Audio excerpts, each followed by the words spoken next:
watching Shalom TV, celebrating Jewish culture.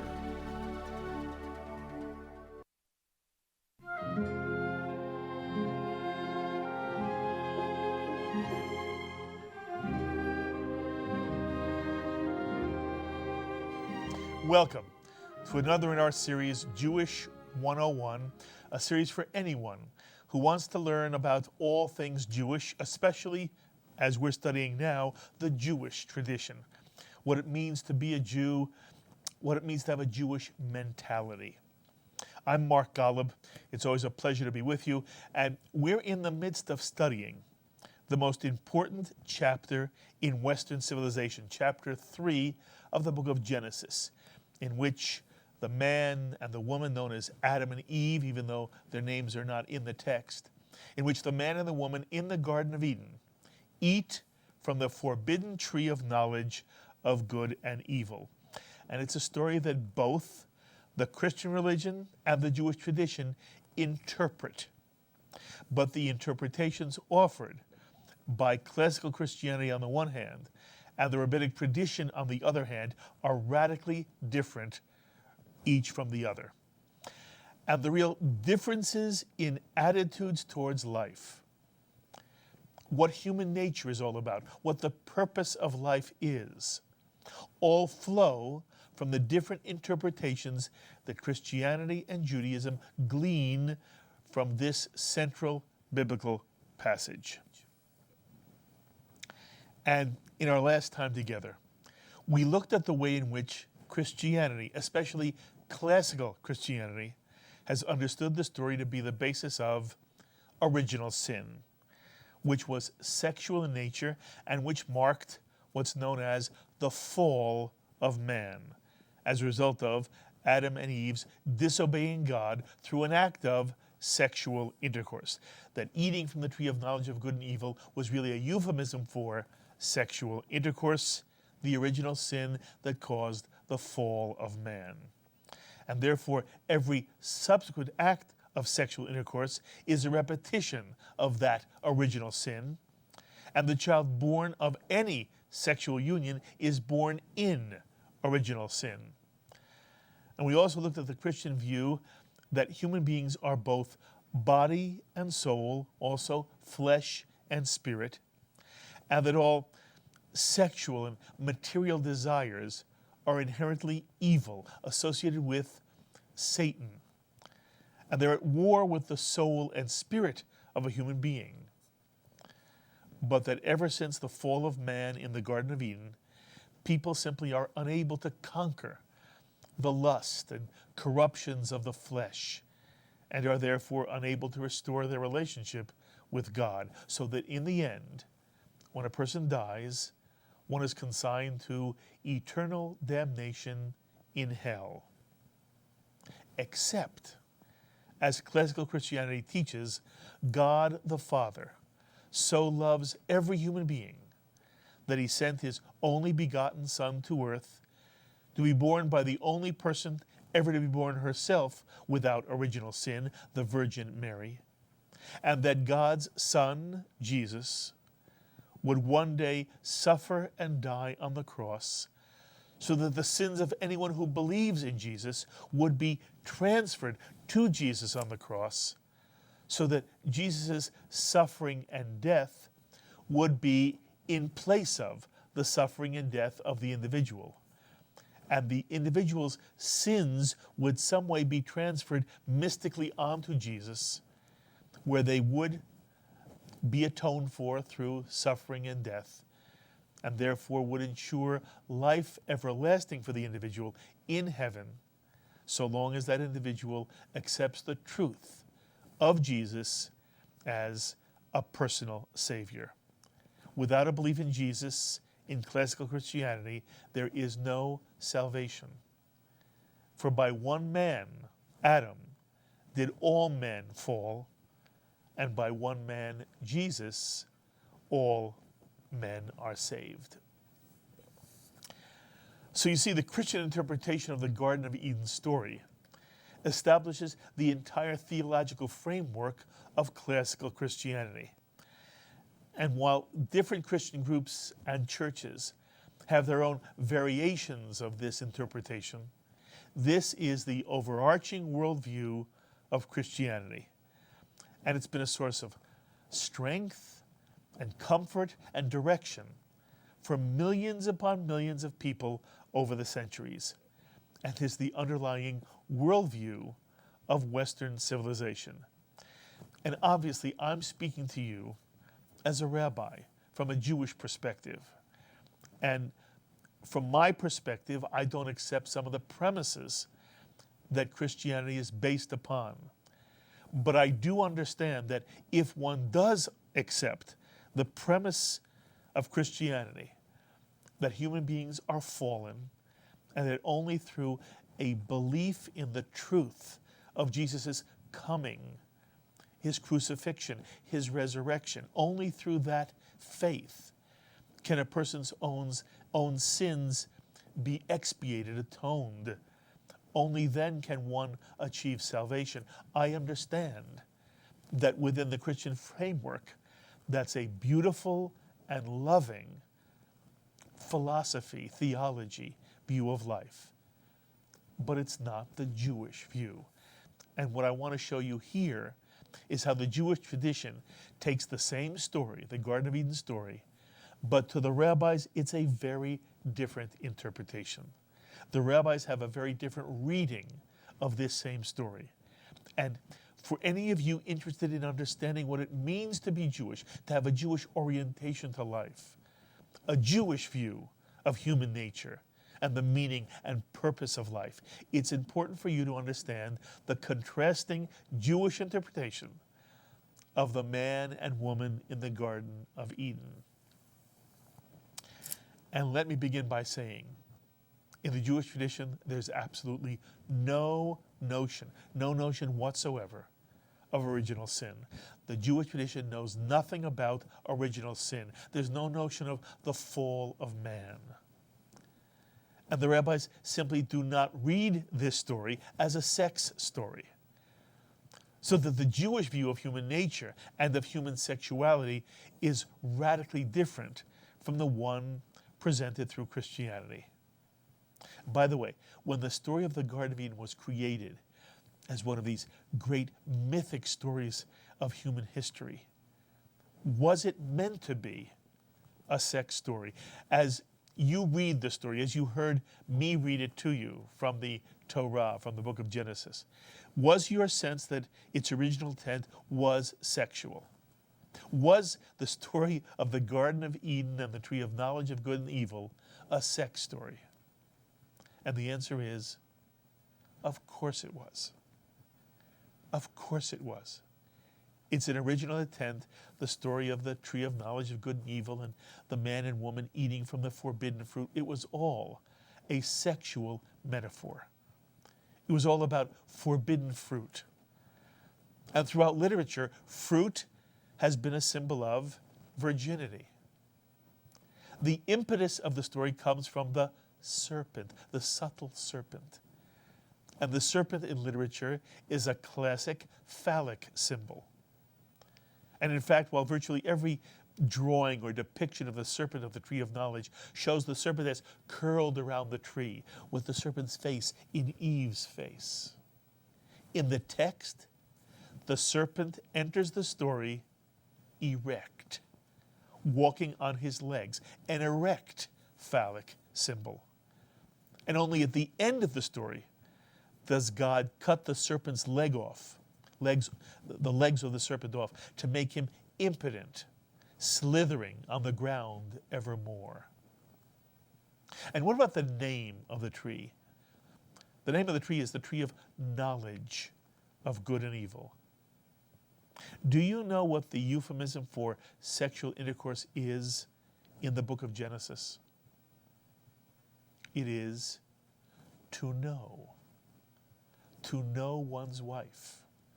As in, Adam knew his wife and she conceived. Abraham knew his wife and she conceived.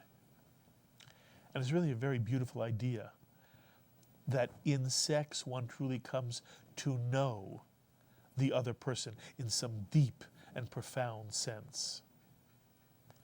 And it is in a sexual relationship that people reveal their inner self to another, that they trust this person they love with the most intimate information about themselves, which only will be known by this other beloved through the sexual relationship.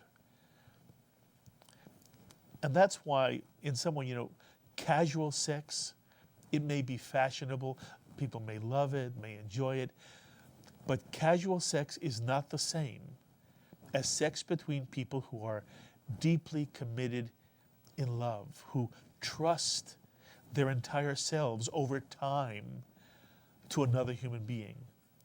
Real sexuality develops over time so that one person gets to know the other in a way that no other human being ever sees or knows or experiences, and one reveals the knowledge of oneself to this other that one embraces and loves and trusts. And you reveal secrets in sexual relationships that are revealed nowhere else to no one else. And again, for those of you who are in a long-term, loving sexual relationship, you know what I mean. That somehow it is through the sexual relationship of two people who love and trust each other that real knowledge of the other person is shared. So to know in the book of Genesis is to have a sexual relationship. And lo and behold, it's the same verb, the same root word, Yadah, that's found in the Hebrew word for knowledge, as in the tree of knowledge of good and evil. So the very name of this tree has a sexual overtone. And then after eating from the tree of knowledge of good and evil, the man and woman, Adam and Eve, first become aware of their own bodies, their nakedness. They become ashamed of their nakedness. And so they clothe themselves for the first time. Again, all this is a sexual reference. So is the story a sex story in its original form? Yes, it is. But not to the rabbis. The rabbis simply don't see this story as a sex story. And they read it very differently, and we'll get to how the rabbis read it in a few moments. And it's because the rabbis have such a very different, positive view of human sexuality. Well, we saw that in classical Christianity, sex is the repetition of the original sin. Sex is human weakness giving in to the lusts of the flesh.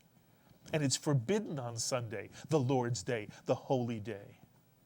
And that's why celibacy becomes the Christian ideal. In contrast, the rabbis teach that sex is not only in some way a repetition of a divine act. Sex emulates the love that comes from God. And there is, in the Jewish tradition, in the Bible, I should say, there's this wonderful poetic love song, the Song of Songs. It's a very, for its day, a very sexual book. It talks about breasts and love and embracing. And in the Jewish tradition, the Song of Songs is read on two separate occasions.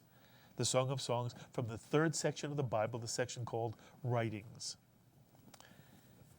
It's read every Passover. Every Passover, the Jews are to read the Song of Songs. Why? Because Passover begins the special relationship between God and the children of Israel.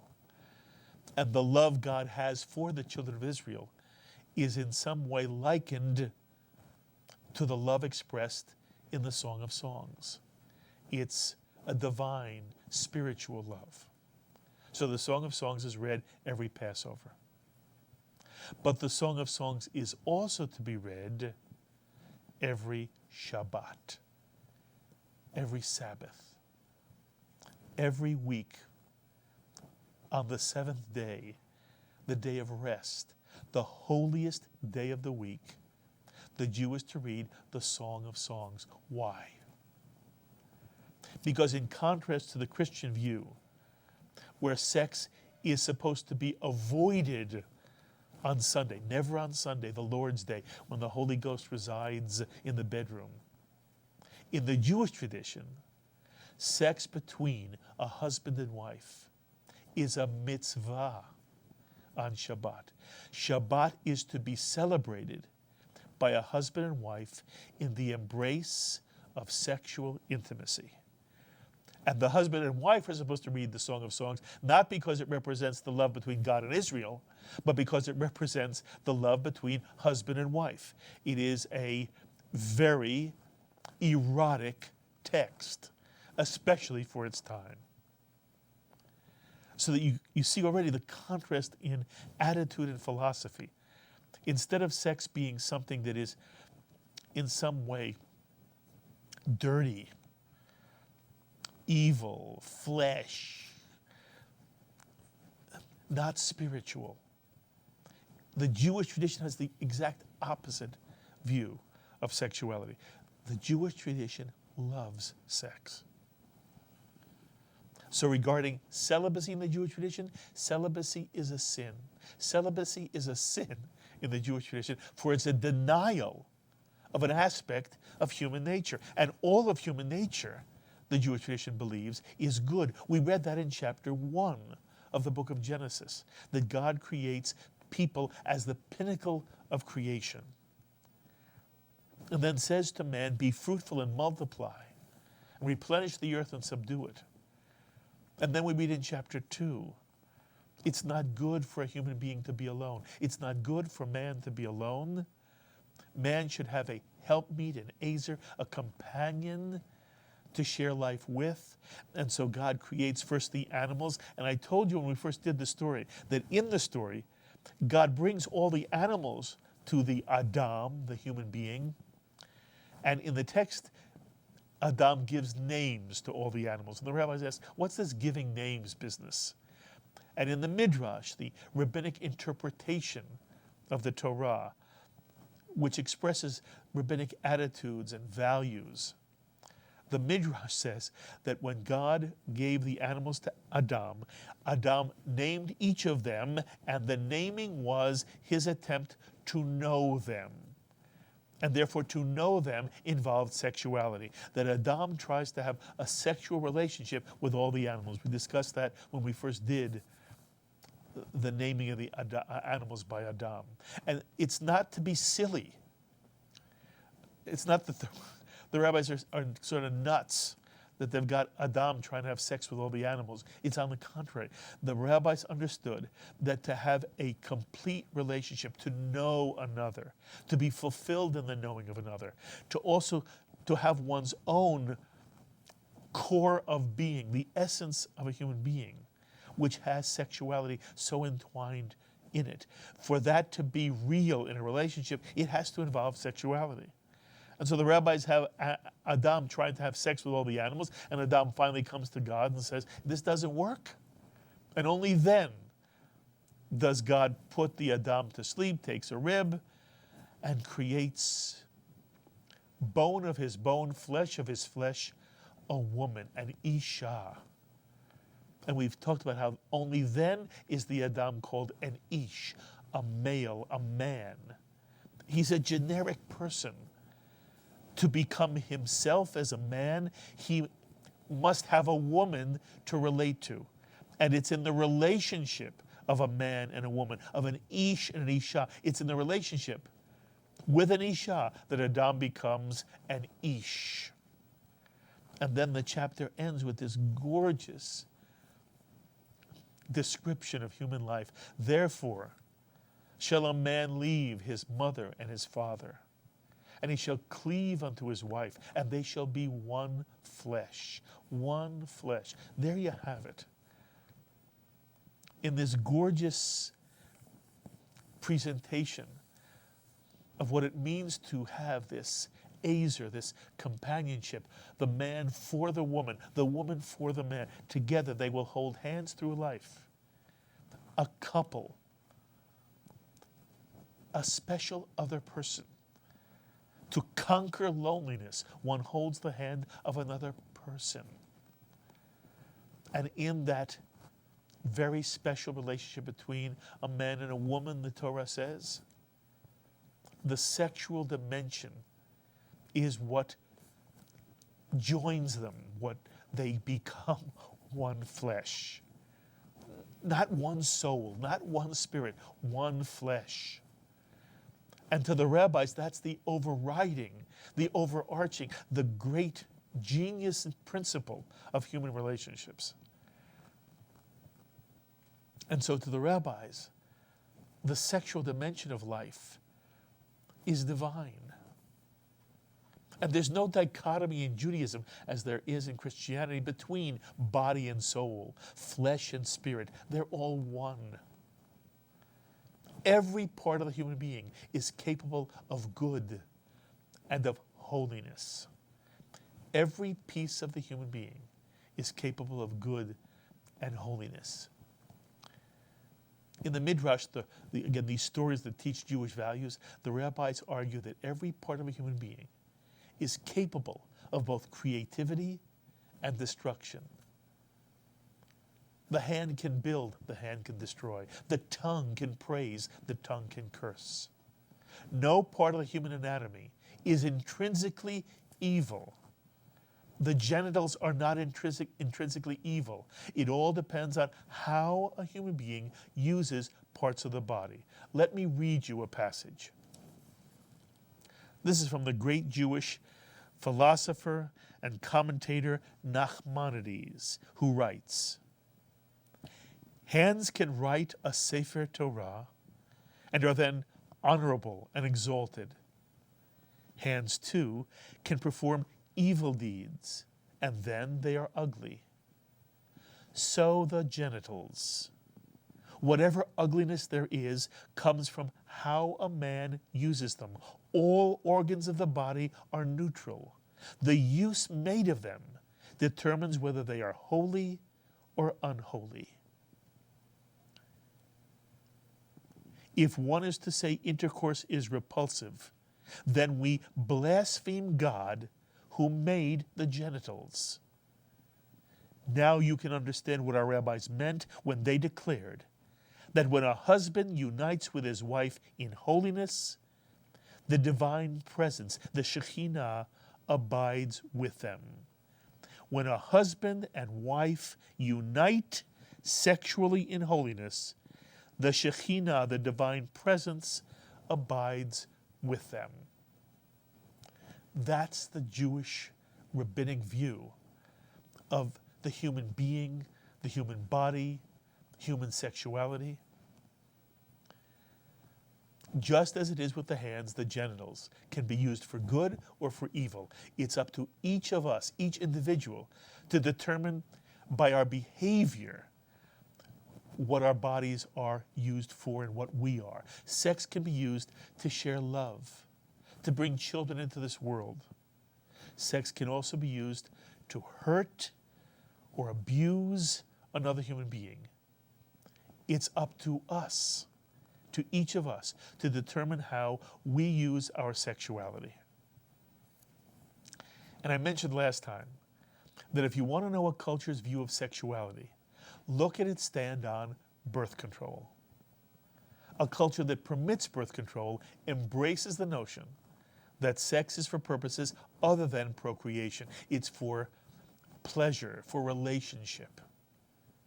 While a culture that forbids birth control believes that procreation is the only valid reason and purpose for sex.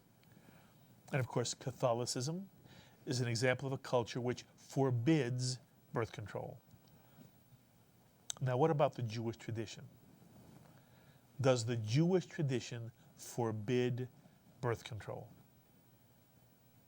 And many Jews think it does, because they believe that's why Orthodox Jewish families tend to have many children. But the truth is The Jewish tradition not only permits birth control, there are instances when a woman is commanded to use birth control. And in the Talmud, the repository of rabbinic thinking, of Jewish thought, the basis of Jewish law, in the Talmud itself, the method of birth control is described. It's a form of diaphragm called in Hebrew a Mokh. And there are times when a woman is commanded to use a Mokh, to use birth control. And there are other times when a woman is permitted to use a Mokh.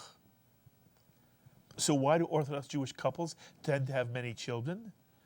It's not because they can't use birth control.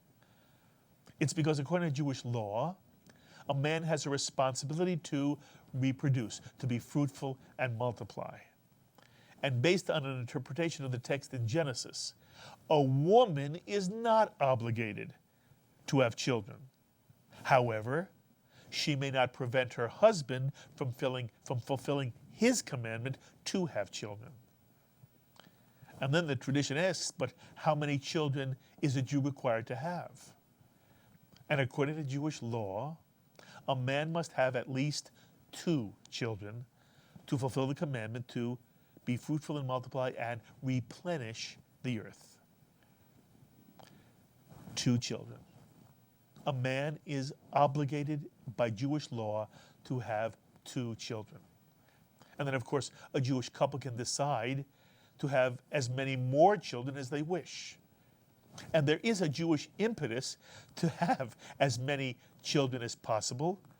First, because it's viewed as a wonderful thing to bring children into this beautiful world. Children are the most precious of any gift.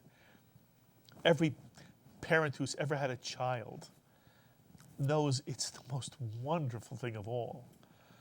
And very often, towards the end of life, after one has stopped bearing children, one turns to one's spouse, one's mate, and says, oh, we should have had another. So one of the reasons why Orthodox Jewish families have many children is because it's wonderful to have children, to bring children into this world, to be Jews. And then there are also Jews who believe that after the Holocaust, we're 6 million people down. And they wish to have large families as a symbol of triumph over Hitler and the forces which sought to destroy, to annihilate the Jewish people. Many Jews have children because they are trying to once again sustain the Jewish people after the Holocaust, to make a statement that the Jewish people will not die. But once a Jewish couple has brought 2 children into the world, Jewish law permits a woman to use the Mokh, to use birth control. Why? Because the Jewish tradition recognizes the importance of sex in a love relationship, but there's no sense of platonic love between a husband and wife in the Jewish tradition. And it's also because sex is a wonderful expression of being a human being. It is in part because of relationship. Sex is the way a man and wife cleave together and become one flesh. But it is also a way in which human beings fulfill an aspect of their own being. There's no more important piece of being a human adult than one's sense of sexuality. And to be able to have another human being to express that with, through, that one in some way gives a gift to the other person through a sexual relationship. That too is a purpose from the Jewish perspective of sexuality. If you ask the Jewish tradition, if you ask the rabbis, what's the purpose of sex? They would say there are purposes. One is procreation, but one is relationship, and one is enjoyment, personal, just the beauty and wonder of a sexual relationship. And that's why after menopause, when one can no longer have children, one's still supposed to engage in sex. The tradition asks, what if you marry somebody who can't bear children? Are you not to have sex? On the contrary, you're to have sex. And in the Jewish tradition, we're told, again, that the most wonderful time for sex is the Shabbat. I want to say it again. Shabbat is a mitzvah, a commandment of the Shabbat. And after all, what better time to make love than on the day when all of one's cares and worries and anxieties and burdens all are set aside, and one can really focus on the person one loves in a moment of sexual passion. And sexual passion is encouraged in the Jewish tradition. Passion. One is to make love, we're told, as if one is possessed by a demon. It's the only time a Jew is encouraged to do something without worrying about thinking about God. And so long as a husband and wife agree on their sexual activity together, no form of sexual relationship between husband and wife is forbidden. There's really no idea of a sexual perversion between husband and wife in the Jewish tradition. Anything is permissible so long as one person is not forcing the other. And it's interesting to understand, by the way, the rabbinic view of forcing another into sex. One may never force another person into a sexual relationship. Even a husband may not force his wife to have sex. In Western civilization, there is again this notion that somehow the woman must bear the attentions of her husband. There's no idea in Judaism that the woman is a passive agent who must suffer the attentions of her husband. People in a sexual relationship are required to respect the sensibilities and the feelings and the wishes of each other. And a man must be especially respectful of the woman, husband of the wife. So, for example, a husband may never have sex with his wife if he's angry at her, or if he's contemplating divorce, or if he's drunk, because then he's not there. And she's not this other with whom he is trying to bond. And even though it's only relatively recently that American law understood that it's possible for a husband to rape his wife, Jewish law has always understood that a wife's consent is a precondition for marital sex, that a Jewish man can be guilty of raping his wife if he forces his wife to have sex with him. Which brings me to the rabbinic insights into female sexuality. And in America, we've just in the last few decades come to appreciate that women are sexual beings in their own right, that they can enjoy sex too, and that they're not merely to be passive recipients of their husband's sexual needs. In fact, the rabbis believe that women are extremely sexual beings, in some way even more sexual than men. According to Jewish law, for example, a husband is required to provide 3 things for his wife. He's required to clothe her, to feed her, and Jewish law, based on the Torah, says that he is required to fulfill her sexual needs. I want to make sure you understand me. The Jewish tradition interprets the Torah to be saying that a husband has the responsibility to fulfill his wife's sexual needs. And if a man fails in doing so, a wife may go to the rabbis and ask them to grant her a divorce. And there's a story about a husband who has a job near home. And he's offered a promotion, a huge salary increase, if he'll take this new job with more responsibility. But the job entails being on the road for months at a time, being away from his wife. And the man comes home and tells his wife, great news. I've been offered this promotion, a huge raise, We can move to a better home. We can put our kids in a better school. But there's one thing. I need to be away 6 months a year. I have to travel a lot. According to Jewish law, the wife has the right to say to her husband, more money would be nice. New home would be nice. Better schools would be nice. I don't want more money. I don't want a new home. I want you. I want you near me.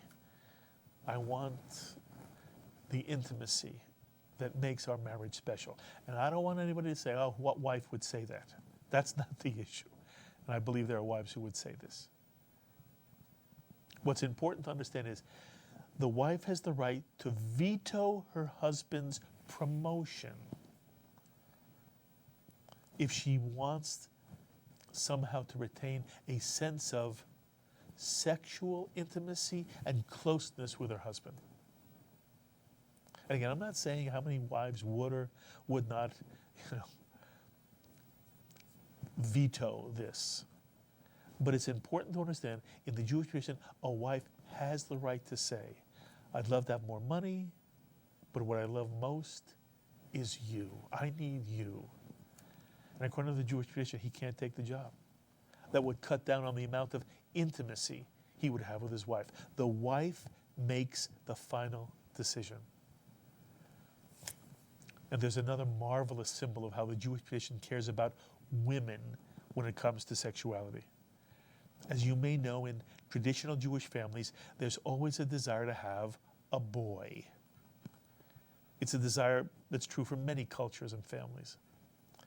Well, the rabbis teach, if a husband and wife are making love, and the husband has an orgasm first, the child will be a girl. But if the wife has an orgasm first, the child will be a boy. Talk about a built-in incentive for a husband to care for his wife. And I'm not talking about whether there's science or not. There's some science that argues this works. But whether it works or not is not the issue. All of these Jewish teachings create an attitude towards sexuality, especially when it comes to the sexuality of women. And there are many people who criticize the Torah and the Bible and Jewish law for being sexist and for treating women in some second-class fashion. The Torah treats women as property. But people tend to forget what era and time these texts were written in. When the Torah was written, what was all around in every culture you would find? What about when the Talmud was written? When the Torah was written, all societies treated women as forms of property, as a different class of people. In our own country, women were not given the right to vote until the 20th century. And it wasn't until the late 20th century that our culture experienced this sexual revolution that recognized the legitimate sexual needs of women. The late 20th century. And people criticized the Torah and Talmud. Throughout the world, throughout history, women have been abused and taken for granted. There's no news in the fact that in some ways women are not equal to men according to the Jewish tradition, according to Jewish law. There are different attitudes towards men and women in terms of Jewish law. What is news is how many ways the Jewish tradition, more than 2,000 years ago, protected women and respected women and treated them as human beings, including as sexual human beings. So early in human history, in the Torah, in the Bible, and the Talmud. And we learn the Torah says that God created male and female in God's own image. Does the Jewish tradition view men and women with different roles? Yes. Are there ways in which Jewish women have in some way been victimized? Perhaps. But the ways in which the Jewish tradition honors women, protects women, appreciates what women do in the creation of home and family is laudable at the highest levels. And it's absolutely remarkable to see how the rabbis elevate the status and nature of women when it comes to human sexuality. And in contrast to classical Christianity, where sex is viewed negatively and is the original sin which led to the fall of man, the Jewish tradition, in contrast, celebrates human sexuality as a way for people to truly know each other, to fulfill each other, to become one with the other. As the book of Genesis says, and they shall be one flesh. And we're going to pause here. There's more to say. There's more to say about the Jewish view of sexuality. And then there's still the overarching question we have to answer. If, in fact, the Jewish tradition, the rabbis, do not see original sin at the heart of this story, they don't see it as a sexual story, the question remains, then why were Adam and Eve sent from the Garden of Eden? If the rabbis say it's not the fall of man, what is it? Why were man and woman banished, sent from the Garden of Eden? And I'll say again, in the answer given by the Jewish tradition, in contrast to the Christian tradition, one begins to understand, really appreciate, the uniqueness of the Jewish view of life. And if one wants to understand what does it mean to be a Jew, that's where one begins. Understanding what the Jewish tradition says it means to be a lovely, responsible, caring, loving human being in a complicated and sometimes painful and sometimes lonely world. And that's where we'll pick it up next time. I hope you're with me. In the meantime, I ask you to be in touch with me with any thoughts or comments or questions. I love hearing from you. Please send me an email this week or write me this week. I look forward to hearing from so many of you. And so until the next time, I'm Mark Golub. Be well, my friends. We would be pleased to send a complimentary DVD of this program to anyone who can send a tax-deductible contribution of $18 or more to the nonprofit organization Jewish Education in Media to help support our programming. Tax-deductible checks may be made out to GEM and mailed to Post Office Box 180, Riverdale Station, Bronx, New York, 10471. Please indicate the program for which you would like a DVD, and we thank you for your kind support.